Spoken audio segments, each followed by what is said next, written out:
രുദ്രാർദ്ര പ്രണയം ഭാഗം 5. ആർദ്ര താഴേക്കിറങ്ങി ചെല്ലുമ്പോൾ കണ്ടു ഏതന്റെ കൂടെ കളിക്കുന്ന ആയുഷിനെ. കൂടെ ദാസുമുണ്ട്. അവന്റെ കുറുമ്പെല്ലാം കണ്ടുകൊണ്ട് ആർദ്രയെ കണ്ടതും ആയുഷ് കുഞ്ഞിനെ പെട്ടെന്ന് പൊക്കിയെടുത്ത് ആ കവിളിലൊന്ന് ചുംബിച്ചു. അച്ഛയുടെ മുത്തേ, അവൻ കുറുമ്പോടെ വിളിച്ചുകൊണ്ട് കുഞ്ഞിന്റെ വയറിൽ മുഖമിട്ടുരച്ച് ഇക്കിളിയാക്കി. ഏതൻ അവനെ അച്ഛ എന്ന് വിളിച്ച് പൊട്ടിച്ചിരിക്കുന്നുണ്ട്. അവൾ അവരെ ഒന്ന് നോക്കിക്കൊണ്ട് അടുക്കളയിലേക്ക് നടന്നു. അവള് പോകുന്നു നോക്കിയിരുന്നവൻ ഏതന്റെ മുഖത്തേക്ക് നോക്കി. എടച്ചക്ക, നിന്റെ അമ്മ എന്തൊരു സാധന! അവളുടെ മുഖം നോക്ക്, വീർപ്പിച്ചു വെച്ചിട്ട്. നല്ല പിച്ച് കിട്ടാത്തതിന്റെ കുറവാ അവൾക്ക്. അവൻ പരിഭവത്തോടെ അവനോട് പറഞ്ഞു. ഏതൻ അവന്റെ കവിളിലേക്ക് കുഞ്ഞിക്കൈ കൊണ്ടടിച്ചു. ആയുഷ് അവനെ മിഴിച്ചു നോക്കി. സോഫയിലിരുന്ന് അവരെ നോക്കിക്കൊണ്ടിരുന്ന ദാസിന്റെ പൊട്ടിച്ചിരി കേട്ട് ആയുഷ് കവിളിൽ കൈവച്ചുകൊണ്ട് അയാളെ കിറിവിച്ചു നോക്കി. അവന്റെ നോട്ടം കണ്ടതും അയാൾ പെട്ടെന്ന് അയാളുടെ വാ പൊത്തിപ്പിടിച്ച് ചിരി അടക്കാൻ ശ്രമിച്ചു. അവൻ അയാളെ തുറിച്ചു നോക്കിക്കൊണ്ട് ഏതനെ തിരിഞ്ഞ് കൂർപ്പിച്ചു നോക്കി. ഏതൻ അവനെ നോക്കി ചിരിച്ചു. എന്തിനടച്ചക്ക നീ എന്നെ അടിച്ച്? ഓ, നീ നിന്റെ അമ്മയുടെ സൈഡല്ലേ അല്ലേ? അപ്പൊ പിന്നെ തല്ലിയില്ലെങ്കിലേ ഉള്ളൂ അത്ഭുതം. പോടാ, നീ എന്നോട് മിണ്ടണ്ട, എന്റെ കവിളടിച്ച് പൊട്ടിച്ചിട്ട്. അവൻ കള്ളപ്പിണക്കം കാണിച്ച് ഏതനെ അവന്റെ മടിയിൽ നിന്നും താഴെ ഇറക്കി തിരിഞ്ഞിരുന്നു. ആ കുഞ്ഞു ചുണ്ടുകൾ വിതുമ്പുന്നുണ്ട്. അവൻ വന്ന് ആയുഷിന്റെ കഴുത്തിലൂടെ കൈയിട്ടു. അച്ഛാ, അവൻ കൊഞ്ചലോടെ വിളിച്ചു. ഓ, അവന്റെ രച്ചൻ. പോടാ, നീ എന്നോട് മിണ്ടണ്ട, ഞാൻ നിന്നോട് തെറ്റി. അവൻ ഏതന്റെ കൈ പിടിച്ചു മാറ്റിക്കൊണ്ട് പറഞ്ഞു. ഇതും കണ്ടുകൊണ്ടാണ് മല്ലികയും ആർദ്രയും ഹാളിലേക്ക് വന്നത്. മുഖം വീർപ്പിച്ച് കള്ളപ്പിണക്കം കാട്ടിയിരിക്കുന്ന ആയുഷിനെയും അവൻ മിണ്ടാത്തതുകൊണ്ട് ഇപ്പോൾ കരയുമെന്ന പോലെ നിൽക്കുന്ന ഏതനെയും ആർദ്ര മാറി മാറി നോക്കി. പെട്ടെന്ന് ഏതൻ ആയുഷിന്റെ മുന്നിൽ വന്നു നിന്നു. അത് കണ്ടവന് ചിരി വന്നെങ്കിലും അവൻ ഏതനെ നോക്കി ചുണ്ടുകൊട്ടി. അച്ഛാ, അബി, കോക്ക്. അവൻ ചുണ്ട് പിളർത്തിക്കൊണ്ട് പറഞ്ഞു. കോക്കോ? അതെന്താടാ? ഇനി ഈ കൊക്കുന്നാണോ? ആയുഷ് അവനെ കളിയാക്കി. അബി വീണ്ടും വീണ്ടും അതുതന്നെ പറഞ്ഞുകൊണ്ട് അവന്റെ കവിളിൽ തൊടുന്നുണ്ട്. ആയുഷിന് അവനോട് വാത്സല്യം തോന്നി. അവൻ ഏതനെ നോക്കി കണ്ണുരുട്ടി. ആ കുഞ്ഞി കണ്ണുകൾ നിറഞ്ഞുപോയി. ആയുഷ്, കഷ്ടണ്ട് കേട്ടോ. അബി എത്ര നേരം കൊണ്ട് നിന്നോട് പറയുന്നതാ അവനെ നോക്കാൻ. മതിയടാ അതിനെ കളിപ്പിച്ചത്. നീ അവന്റെ മുഖത്തേക്ക് നോക്ക്, അവന് ശരിക്കും സങ്കടം വന്നിട്ടുണ്ട്. മല്ലിക ആയുഷിനോട് ഗൗരവത്തോടെ പറഞ്ഞുകൊണ്ട് ഏതനെ വാത്സല്യത്തോടെ നോക്കി. ആയുഷ് ഏതനെ നോക്കി. അവൻ നോക്കിയതും ഏതൻ പെട്ടെന്ന് അവന്റെ മടിയിലേക്ക് കയറിയിരുന്ന് അവനെ വട്ടം ചുറ്റിപ്പിടിച്ചു. ആയുഷ് അവനെ വാത്സല്യത്തോടെ ചേർത്ത് പിടിച്ചു. അച്ഛ, അവൻ കൊഞ്ചലോടെ വിളിച്ചു. അച്ഛാ, കോക്ക് അതല്ലേ? ദാ അച്ഛൻ നിന്നെ തന്നെ നോക്കുന്നെ, പറ. അവൻ കുറുമ്പോടെ പറഞ്ഞുകൊണ്ട് അവന് നേരെ മുഖം താഴ്ത്തി. ഏതൻ അവന്റെ കവിളിൽ ചുംബിച്ചു. ആയുഷിന്റെ കണ്ണുകൾ തിളങ്ങി. അവൻ കുഞ്ഞിനെ എടുത്തുയർത്തി ആ കുഞ്ഞി ചുണ്ടിൽ അമർത്തിമുത്തി. അവന്റെ മീശയും താടിയും ചുണ്ടിൽ തട്ടി ഏതന്റെ മുഖമൊന്ന് ചുളിഞ്ഞെങ്കിലും അവൻ മിണ്ടിയ ആശ്വാസം കുഞ്ഞിന്റെ മുഖത്തുണ്ട്. ഇനി അച്ഛയെ തല്ലല്ലേട്ടോ. നിനക്ക് ആരെങ്ങനത്തെ ശീലമൊക്കെ പഠിപ്പിച്ചു തന്നെ? നിന്റെ അമ്മയാണോ? അവൻ ഏതനോട് ചോദിച്ചുകൊണ്ട് ആർദ്രയെ ഒന്ന് ഇടം കണ്ടിട്ട് നോക്കി. അവൻ പറയുന്നത് കേട്ട് അവളുടെ ചുണ്ട് കോർത്തു. അത് കണ്ട് അവന് ചിരി വന്നു. ഹാ, നിന്റെ അമ്മ തന്നെ ആവും. അല്ലെങ്കിലും അവൾക്ക് ഞാൻ ശത്രു തന്നെ ആയിരുന്നില്ലേ? അച്ഛയുടെ മുത്ത് അതുപോലെ ആവരുത് കേട്ടോ. അച്ഛക്ക് എന്റെ മുത്തിനെന്തേ ഇത്ര ഇഷ്ടമുണ്ട്. അപ്പൊ എന്റെ കുട്ടി എന്നെ അത്ര ഇഷ്ടപ്പെടണം കേട്ടോ. അവൻ കുഞ്ഞിനെ മടിയിലിരുത്തി കൈകൾ രണ്ടു ഭാഗത്തേക്കും വിടർത്തിയാണ് അത് പറഞ്ഞത്. ഏതന് അവൻ പറഞ്ഞത് എന്താണെന്ന് മനസ്സിലായില്ലെങ്കിലും അവൻ ശരിയെന്ന പോലെ തലകുലുക്കി അവന്റെ മീശയിലും താടിയിലും വലിച്ചു കളിക്കുന്നുണ്ട്. ദാസും മല്ലികയും അത് സന്തോഷത്തോടെ നോക്കിക്കണ്ടു. ആർദ്ര അത്ഭുതത്തോടെയാണ് ആയുഷിനെയും കുഞ്ഞിനെയും നോക്കിയത്. ഏതൻ ഇത്ര പെട്ടെന്ന് അവനുമായിട്ട് ഇങ്ങനെ അടുക്കുമെന്ന് അവൾ ഒട്ടും പ്രതീക്ഷിച്ചിരുന്നില്ല. കുറച്ചു നേരം അവരെ തന്നെ നോക്കി നിന്നുപോയവൾ. രാത്രി ഭക്ഷണം കഴിക്കുമ്പോഴും കുറുമ്പോടെ തന്നെ നോക്കുന്ന ആയുഷിനെ അവൾ കാണുന്നുണ്ടായിരുന്നു. അത് കാണുന്തോറും ശരീരം ആകെ ഒരു വിറയല് പോലെ തോന്നുന്നുണ്ടായിരുന്നു ആർദ്രയ്ക്ക്. ഏതൻ കുറച്ചു മുന്നെയാണ് ഉറങ്ങിയത്. അതുവരെ ആയുഷും അവനും ദാസും മല്ലികയും എല്ലാം അവന് ചുറ്റുമുണ്ടായിരുന്നു. ഉറക്കം വന്നപ്പോഴാണ് അവൻ ആർദ്രയുടെ അടുത്തേക്ക് ചെന്നത്. അത് പാലിന് വേണ്ടിയിട്ടാണെന്ന് അവൾക്കറിയാമായിരുന്നു. മല്ലികയുടെയും ദാസിന്റെയും റൂമിൽ കയറി കുഞ്ഞിന് പാല് കൊടുത്തുറക്കി അവൻ അവിടെ തന്നെ കിടത്തി പില്ലോ തടവ് വെച്ചാണ് അവൾ പുറത്തേക്ക് ഇറങ്ങിയത്. മുകളിലേക്ക് പോകുമ്പോൾ കുഞ്ഞിനെ കൊണ്ടുപോയാൽ മതി, അല്ലെങ്കിൽ അവൻ കരഞ്ഞാൽ അറിയില്ല എന്ന് മല്ലികയാണ് പറഞ്ഞത്. ആർദ്ര ചോറുപാത്രത്തിൽ വിരലിട്ട് കറക്കുന്നുണ്ട് എന്നല്ലാതെ കഴിക്കുന്നില്ലായിരുന്നു. അവളുടെ മനസ്സ് കുറച്ചു നേരമായി ഇവിടെ അല്ല എന്ന് ആയുഷും അറിയുന്നുണ്ടായിരുന്നു. മഹിയേട്ടനും ഏട്ടത്തിയൊന്നും വിളിച്ചില്ലേ മോളെ? കഴിക്കുന്നതിനിടയിൽ മല്ലിക സംശയത്തോടെ ചോദിച്ചു. ആർദ്ര ഞെട്ടലോടെ അവരുടെ മുഖത്തേക്ക് നോക്കി. സത്യത്തിൽ അവൾ അവര് പറഞ്ഞത് കേട്ടിരുന്നില്ല.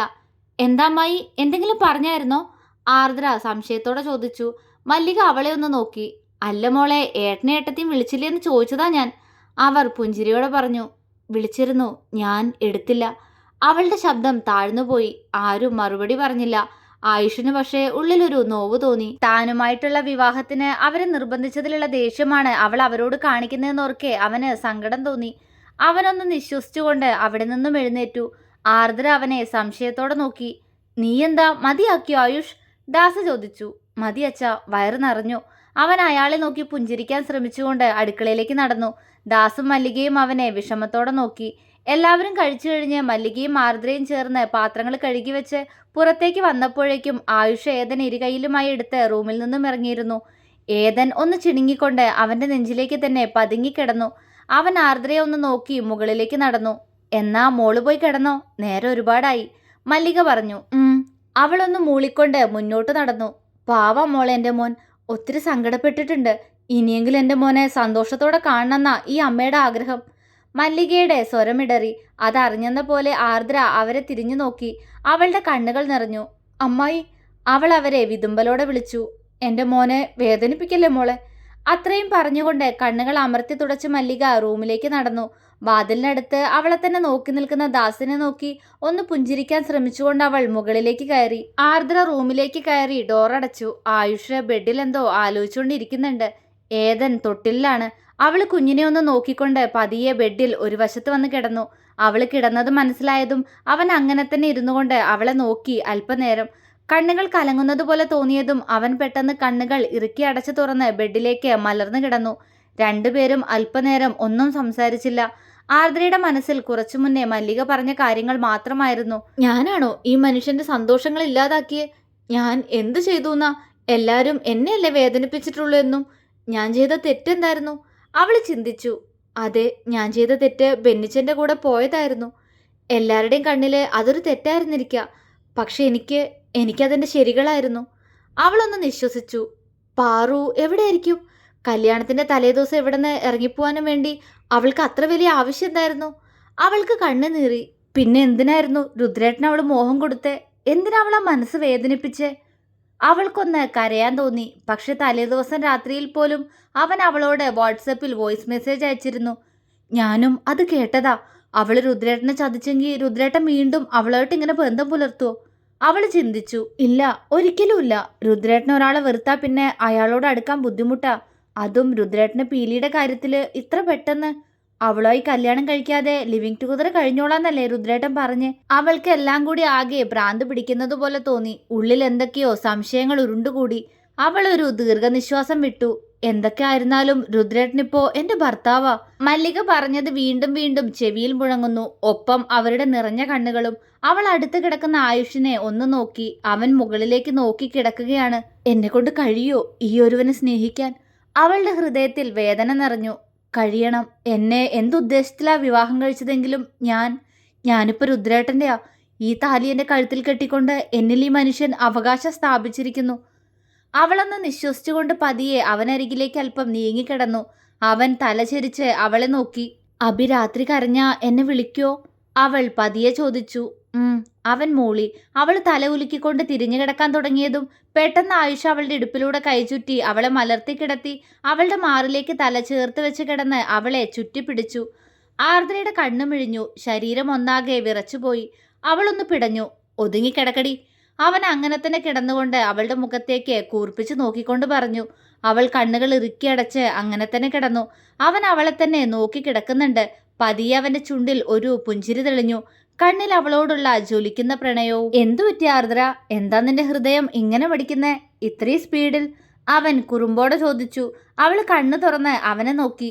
എന്റെ ചക്കരെ, നീ എന്നെങ്ങനെ നോക്കി കൊല്ലാതെ. ഞാൻ വല്ലതും ചെയ്തു പോകൂട്ടോ. അവൻ പറഞ്ഞുകൊണ്ട് അവളുടെ മാറിൽ ചെറുതായൊന്ന് കടിച്ചു. അവൾ പിടച്ചിലോടെ പറഞ്ഞുകൊണ്ട് അവനെ തള്ളി മാറ്റാൻ നോക്കി. പക്ഷെ അവൻ അവിടെ നിന്നും പല്ലകത്തിക്കൊണ്ട് അവിടെ ഒന്ന് മൃദുവായി ചുംബിച്ച് അവളുടെ കഴുത്തിലേക്ക് മുഖം പൂഴ്ത്തി. അവൾ ബെഡിൽ നിന്നും ഉയർന്നു പൊങ്ങി. അവൻ അവിടെ ഒന്ന് അമർത്തി ചുംബിച്ചു. ആയിഷേട്ടാ, അവൾ വിറയാർന്ന ശബ്ദത്തിൽ അവനെ വിളിച്ചു. അവൻ മുഖം അവിടെ നിന്നും ഉയർത്തി അവളെ ഉറ്റുനോക്കി. അവളുടെ മുഖത്ത് ആകെ വിയർപ്പുതുള്ളികൾ പ്രത്യക്ഷപ്പെട്ടിട്ടുണ്ട്. അത് കണ്ട് അവനൊന്ന് ചിരിച്ചു. നിന്റെ ചുണ്ട് കാണാൻ നല്ല ഭംഗിയുണ്ട്. എനിക്ക് നിന്റെ ചുണ്ടില് കിസ് ചെയ്യാൻ തോന്നുന്നു. ഈ ചുണ്ടുകളെ നുണയാൻ. അവൻ പുഞ്ചിരിയോടെ പറഞ്ഞു. അവളുടെ കണ്ണു മിഴിഞ്ഞു. അത് കാണെ അവന്റെ മുഖം വീർത്തു. എന്താടി കറുത്തമ്മേ നീ ഇങ്ങനെ നോക്കുന്നേ? എനിക്ക് വേണം. അവൻ വീണ്ടും പറഞ്ഞുകൊണ്ട് അവളുടെ ചുണ്ടിലേക്കെടുത്തു. അവൾ വെപ്രാളത്തോടെ പെട്ടെന്ന് അവളുടെ വാ കൈകൊണ്ട് പൊത്തിപ്പിടിച്ചു. ആയുഷിന്റെ മുഖം വീർത്തു. ഞാനിങ്ങനെ കന്യകനായി നിന്ന് പോവുകയുള്ളൂ. ഈ ചെയ്യുന്നതിന് നിന്നോടൊക്കെ ദൈവം ചോദിക്കൂടി. അവൻ മുഖം വീർപ്പിച്ച് കപടദേശത്തോടെ പറഞ്ഞുകൊണ്ട് അവളുടെ മാറിലേക്ക് ചാഞ്ഞു കിടന്നു. അവന്റെ പറച്ചില് കേട്ട് അവളുടെ വാ പൊളിഞ്ഞു. അവള് വായിൽ നിന്നും കൈയെടുത്തു. തല താഴ്ത്തി അവന്റെ മുഖത്തേക്ക് നോക്കി. അതേ നിമിഷം തന്നെ അവനും അവളുടെ മുഖത്തേക്ക് നോക്കി. അവൾ അവനെ സംശയത്തോടെ നോക്കുന്നുണ്ട്. അവന്റെ മുഖത്തെ പരിഭവം മാറി അവിടെ കുസൃതി നിറഞ്ഞിട്ടുണ്ട് ഇപ്പോൾ. അവൾ എന്തായെന്ന പോലെ അവനെ നോക്കി. ഞാനൊരു പാട്ട് പാടിത്തരട്ടെ? അവൻ കള്ളച്ചിരിയോടെ ചോദിച്ചു. അവൾ അവനെ തുറച്ചു നോക്കി. ആ കള്ളച്ചിരി കണ്ടപ്പോഴേ തോന്നിയതാ എന്തോ ഉടായിപ്പാന്ന്. ഇന്നിനി ഏത് പാട്ടാണാവോ എന്തോ. അവളൊന്ന് നിശ്വസിച്ചു. പറയേ, പാടട്ടെ? അവൻ വീണ്ടും ചോദിച്ചു. വേണ്ടാന്ന് പറഞ്ഞാലും അവൻ പാടുമെന്ന് അറിയാവുന്നത് കൊണ്ട് അവള് പാടിക്കോളാൻ തലകൊണ്ട് അനക്കി. അവൻ കീഴ്ചുണ്ടിൽ സ്വയം പല്ലുകൾ ആഴ്ത്തിയൊന്ന് ചിരിച്ചു. തുടരും.